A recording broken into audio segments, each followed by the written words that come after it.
Hello everyone. खुद को बदलो, खुद को बदलो तो दुनिया बदल जाती है। खुद को बदलो तो दुनिया बदल जाती है, वरना काला चश्मा पहनकर रंगीन दुनिया भी काली नजर आती है। कहने का तात्पर्य यह है कि हमें अपने देखने का नजरिया बदलना पड़ेगा, पॉजिटिव नजरिया रखना पड़ेगा हर चीज का। ठीक है, हम चाहते हैं कि लाइफ में सक्सेसफुल हों, तो अपना जो नजरिया है उसको सही रखना पड़ेगा।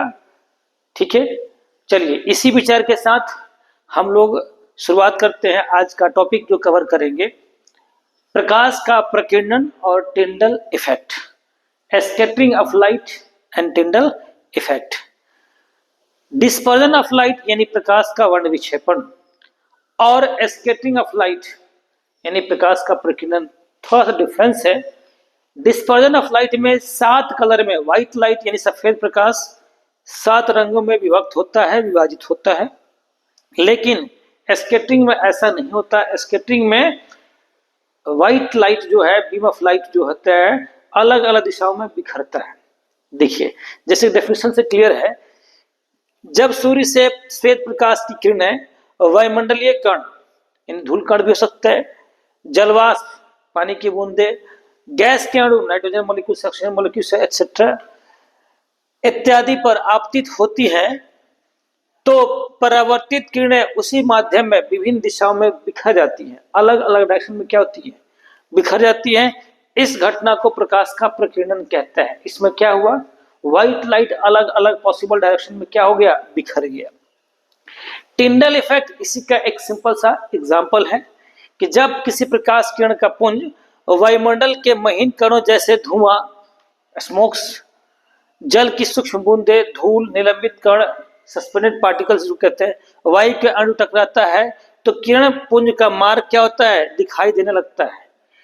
इस प्रकार कोलाइडल कणों के द्वारा प्रकाश के प्रकीर्णन की परिघटना टिंडल प्रभाव उत्पन्न करती है। हमने देखा है कि जैसे घना जंगल और थोड़ी सी सूर्य की रोशनी आ रही हो, तो जो होता है ना, प्रकाश का पथ, रे ऑफ लाइट जो है, सीधा दिखती है कि ये इसका रास्ता है, तो वो क्या है, टिंडल इफेक्ट है। सर्दियों में देखते हैं अक्सर खिड़की खुलती है, और जैसे ही खिड़की खुलती है तो एक बीम ऑफ लाइट इंटर करता है, धूल पार्टिकल दिखाई देते हैं, प्रकाश का पथ दिखाई देता है, उसको क्या कहते हैं, टिंडल इफेक्ट कहते हैं। चाहे तो हम कॉपर सल्फेट का सोल्यूशन ले सकते हैं, उससे अगर लाइट पास करेंगे उसमें भी टिंडल इफेक्ट दिखेगा। अगर मिल्क है, मिल्क में क्या करें, ज्यादा पानी मिला दे, थोड़ा सा मिल्क में पानी ज्यादा मिला दे, उससे भी टिंडल इफेक्ट आपको दिखाई देगा। तो टिंडल इफेक्ट इसी का एक सिंपल सा एग्जांपल है।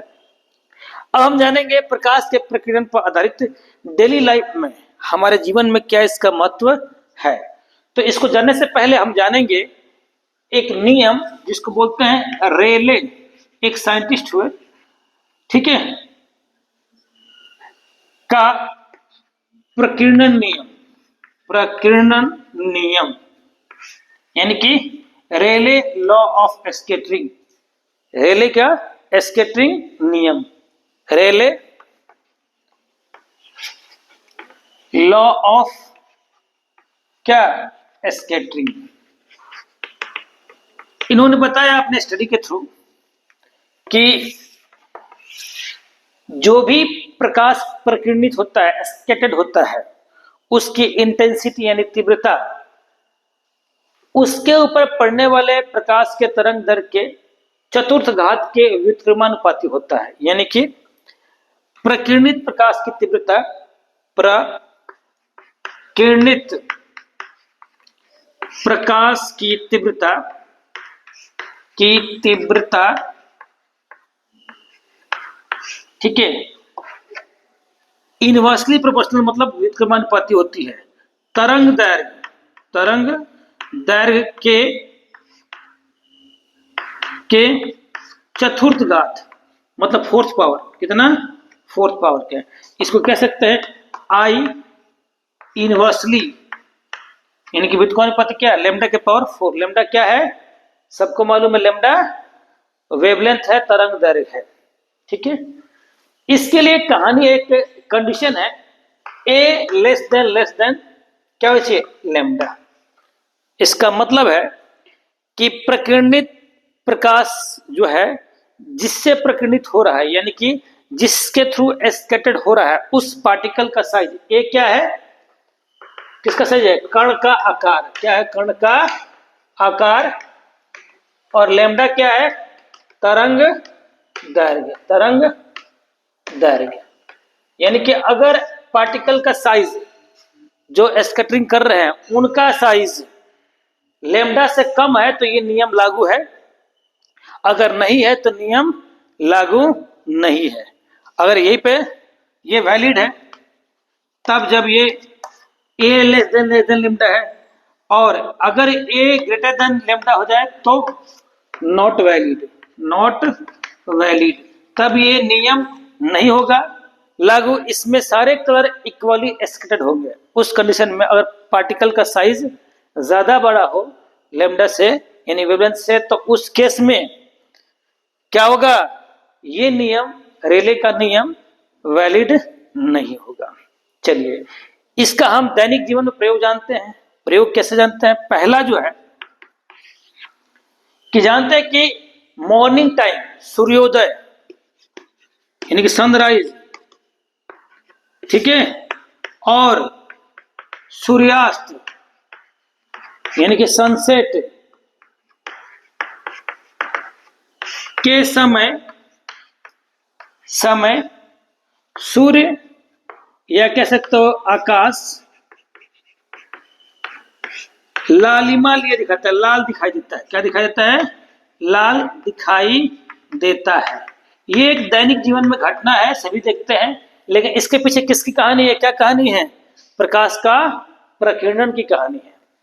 देखिए हम सभी जानते हैं विबग्योर, क्या जानते हैं, VIBGYOR। रेड का सबसे ज्यादा मैक्सिमम होता है वेवलेंथ, और बाकी क्या होता है, सबसे किसका होता है कम, मिनिमम। वायलेट का वेट मतलब वैगनी का सबसे कम होता है तरंग दैर्घ्य, और रेड का सबसे ज्यादा होता है। देखिए सुबह और शाम के समय सूर्य सबसे दूर होता है, हमसे सबसे दूर होता है। कैसे होता है, देखिए हम इस धरती के, ये धरती है, इसके यहाँ पर कहीं भी किसी पोजीशन पे है, ठीक है, ये जो हमारा लाइन है क्या होता है, इसको बोलते हैं होरिजन। क्या बोलते हैं इसको हम लोग, होरिजन। सन का पोजीशन सुबह यहाँ पे है, फिर दोपहर में यहाँ पे है, और ये है आपका यहाँ पे दिखता है। तो सुबह के समय और शाम के समय देखिए दूरी क्या है, ज्यादा है। अर्ली मॉर्निंग और लेट इवनिंग क्या होता है जी, ओरिजिन से हमारे से सूर्य की दूरी सबसे ज्यादा होती है। जब दूरी ज्यादा होगी तो क्या होगा, देखते हैं। आप जानते हैं कि रेले लॉ में I इनवर्सली 1/λ के पावर 4, इसको हम एक्सप्लेन कर रहे हैं। हम जानते हैं कि प्रकीर्णित प्रकाश की तीव्रता तरंग दैर्घ्य के चतुर्घात के व्युत्क्रमानुपाती होती है, यानी I 1/λ इनवर्सली हो गया, ठीक है। लैम्डा जो रेड होता है वो क्या होता है, ज्यादा होता है किससे, वायलेट से और सबसे। लैम्डा रेड क्या है जी, मैक्सिमम है। क्या है, मैक्सिमम। लाल कलर का तरंग दैर्घ्य सबसे ज्यादा होता है, तो जब लाल कलर का तरंग दैर्घ्य सबसे ज्यादा होता है तो इसकी स्कैटरिंग सबसे कम होगी। जिसका तरंग दैर्घ्य सबसे ज्यादा होगा उसका स्कैटरिंग यानी प्रकीर्णन सबसे कम होगा, ठीक है। प्रकीर्णन का मतलब क्या, बिखराव। समझ लीजिए एक एग्जाम्पल के थ्रू, मान लीजिए एक मिट्टी का टुकड़ा उठाते हैं और उसको हम जोर से फेंकते हैं। अगर मिट्टी का टुकड़ा बिखर गया तो ज्यादा दूरी कवर नहीं कर पाएगा, लेकिन नहीं बिखरा तो ज्यादा दूरी कवर करेगा। तो सेम कहानी है, लाल के अलावा बाकी जो कलर हैं सब, बाकी कलर ज्यादा स्कैटर्ड होते हैं और रास्ते में बिखर जाते हैं, लेकिन लाल का स्कैटरिंग बिखराव कम होता है और मैक्सिमम दूरी तय करके हमारे आंखों तक पहुंचता है। मैक्सिमम दूरी तय करके हमारे आंखों तक पहुंचता है। इसीलिए सूर्योदय के समय और शाम के समय क्या होता है, सन रेडिश दिखता है, आकाश क्या दिखता है, लाल दिखता है। ये हो गया एक्सप्लेनेशन।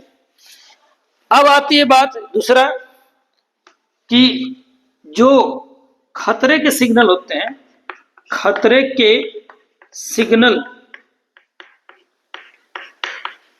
लाल होते हैं। देखा होगा डेंजर सिग्नल्स होते हैं, क्या होते हैं? लाल होते हैं। अच्छा, खतरा नजदीक से पता चल जाए कि दूर से? खतरा जितना ही दूर से पता चल जाए उतना ही अच्छा है। देखा होगा कि रेलवे में भी जो रेड सिग्नल होता है दूसरे रहता है बाकी कलर की तुलना में। चाहे ट्रैफिक लाइट में भी रेड सिग्नल क्या होता है? दूसरे रहता है। क्यों भाई?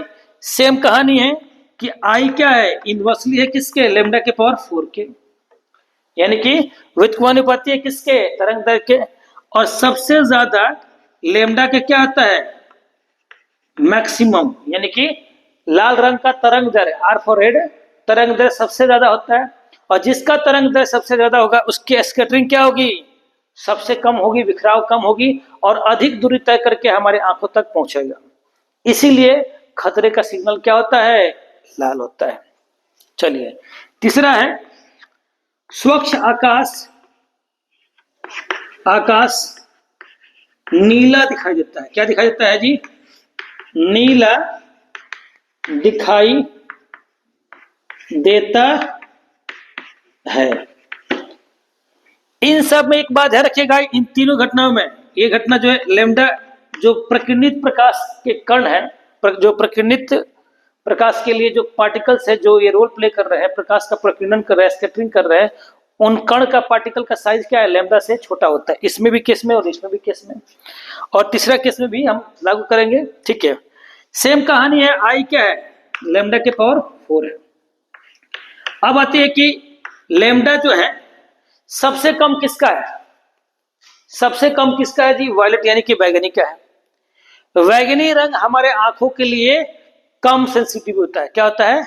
बहुत ही कम सेंसिटिविटी होता है। सेंसिटिविटी क्या होती है? बहुत ही कम होती है बैगनी रंग के लिए।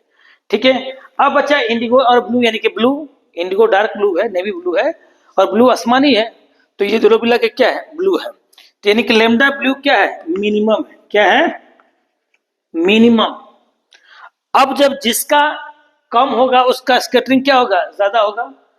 तो ब्लू का मिनिमम होता है, इसलिए इसकी स्कैटरिंग क्या होगी? सबसे ज्यादा होती है। तो ब्लू कलर स्कैटर्ड होकर क्या होता है? हमें आकाश को ब्लू यानी आसमानी दिखाई देने के लिए बाध्य करता है कि आसमानी है। आसमानी है नहीं, आसमानी दिखता है due to scattering of light. चलिए, इसी के अलावा अगर हम कहते हैं कि वायुमंडल से, पृथ्वी के वायुमंडल से हम देखते हैं, धरती को देखते हैं, तो कैसा दिखता है? नीला दिखता है। क्यों भाई? धरती पे लगभग 75% क्या है? वाटर है। तो वाटर से भी ब्लू कलर का क्या होता है? स्कैटरिंग सबसे ज्यादा होता है ड्यू टू लेस वेवलेंथ, कम वेवलेंथ के कारण। इसलिए धरती को क्या कहा जाता है? नीला प्लैनेट कहा जाता है, ब्लू प्लैनेट कहा जाता है। ठीक है, सफेद कपड़े होते हैं, उसमें क्या होता है? नील डालने पर उसमें क्या आती है? चमक स्पेशल आ जाती है, थोड़ा चमक लगता है। तो चमकने क्यों लगता है? Due to scattering of light. ये सारे कॉम्पिटिटिव एग्जाम में भी क्वेश्चन पूछे जाते हैं 1 मार्क्स के। ठीक है, चलिए, अब आता है कि सर ये हो गया चौथा कि क्लाउड्स, बादल जो होते हैं जनरली, बरसात वाले बादल नहीं, बादल सफेद होते हैं। क्या होते हैं? सफेद होते हैं। तो बादल सफेद क्यों होते हैं? इसके पीछे कारण क्या है? इसमें बादल के जो कण है, बादल में जो पानी के कण है, ये जो है वो बड़ा होता है किससे? लेमडा से। तो जब ये बड़ा हो लेमडा से यानी कि तरंग दैर्घ्य से, तो वहां पे प्रकाश के प्रकीर्णन का नियम लागू नहीं होता है। जब नहीं होता है तो सारे कलर इक्वली स्कैटर्ड होंगे, इक्वली बिखरेंगे, तो सारे मिलकर फिर कंबाइंड इफेक्ट क्या देंगे आपको? सफेद देंगे। ठीक है, तो ये आपकी कुछ घटनाएं हैं। चलिए, तो ये आपने जाना प्रकाश का प्रकीर्णन क्या है और उससे दैनिक जीवन में उसका क्या उपयोग करते हैं। ठीक है, चलिए, thank you, have a nice day.